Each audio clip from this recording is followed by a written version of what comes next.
Dear children, in the previous class we have studied about the orbitals, that these are the regions where chances of finding the electron is maximum, and there are some regions where chances of finding the electron is almost nil, that are known as nodes. Today I'll explain you the quantum numbers. The quantum numbers are just like the postal address of the electron. By knowing all these numbers, we can know that where exactly the electron is. What is the size of the orbital, its energy level, the orientation, etc. There are 4 numbers which together known as the quantum numbers. The first one is the principal quantum number, second is azimuthal quantum number, third is magnetic quantum number, and the fourth one is the spin quantum number. The first 3 explains about the orbital and electron both, but the fourth quantum number, that is the spin quantum number, is only for the electrons, because electrons are only spinning in the orbital. Let's discuss each quantum number one by one. Principal quantum number, represented by small n. It is the main quantum number.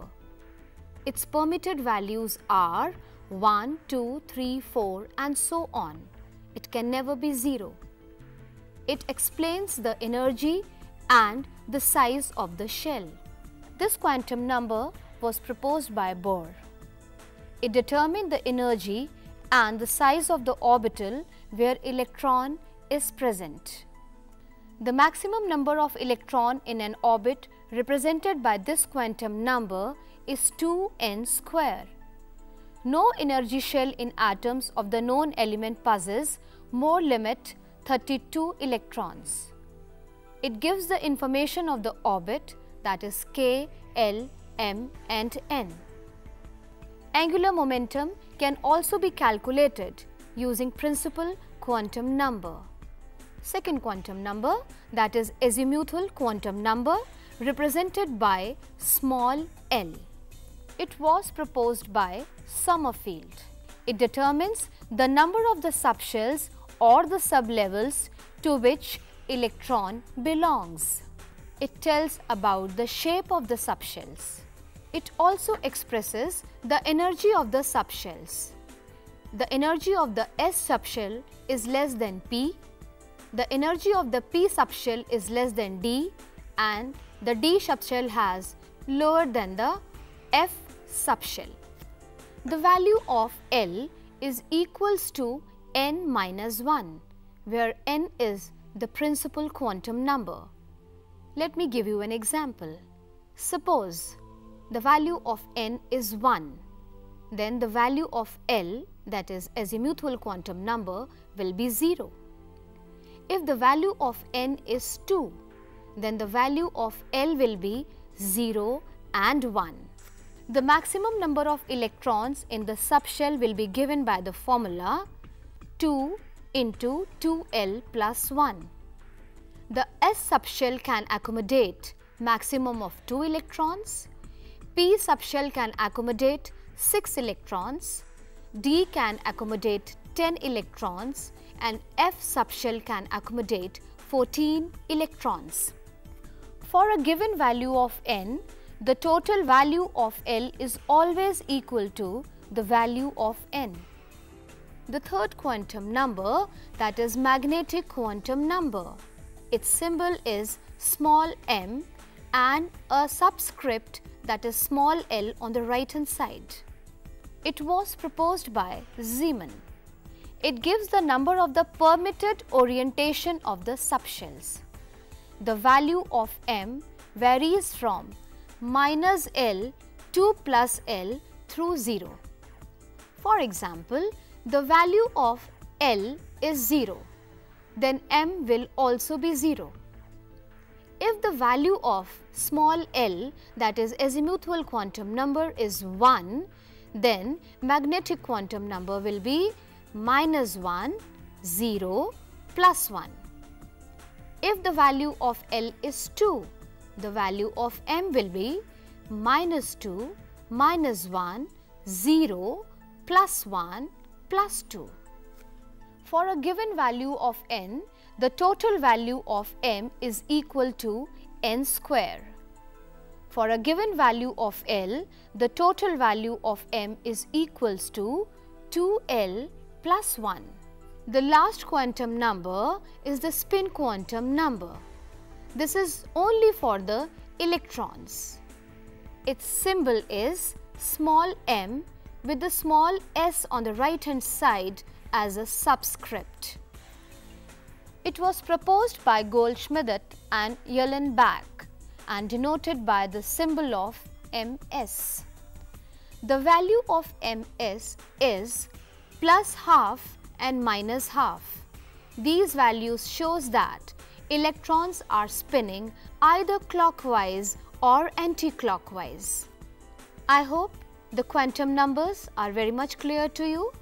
Now let me proceed further and let me explain that how these orbitals are filled, how these electrons enter these orbitals, what are the rules which are governing the filling of these orbitals.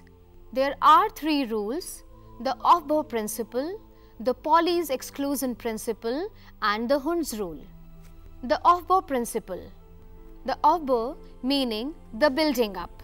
According to this principle, if we have the orbitals of the various energies and they are vacant, then the orbital with the lower energy will be filled first.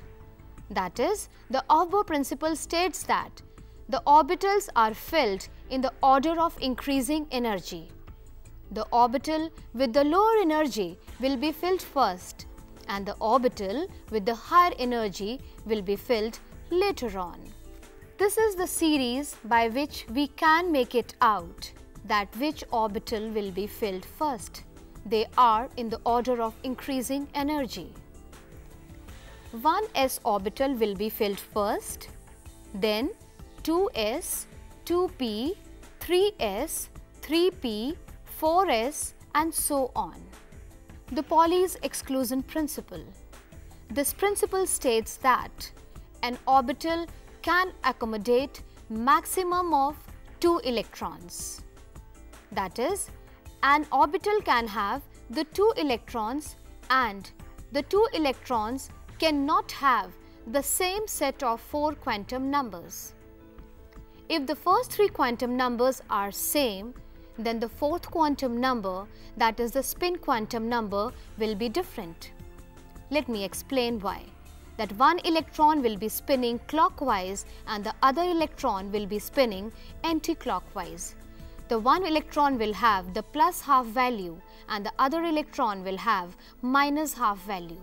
So we can say that no 2 electrons in an atom can have same set of 4 quantum numbers. Hund's rule. Hund's rule says that if the orbitals of the same energy are available means that they are all vacant, then first they are singly occupied and then the pairing starts.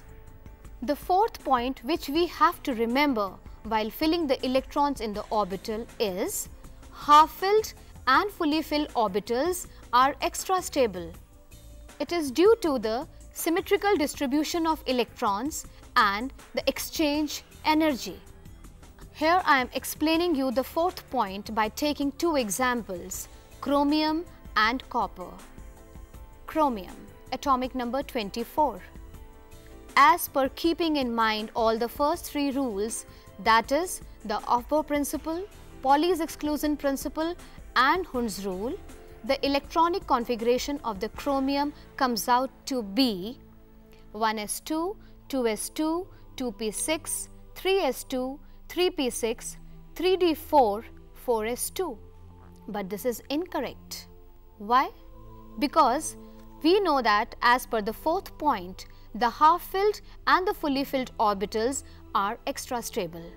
So actually what happens? There is a very little energy difference between the 4s and the 3d orbital. So one electron from the 4s orbital jumps to the 3d orbital and makes it 3d5.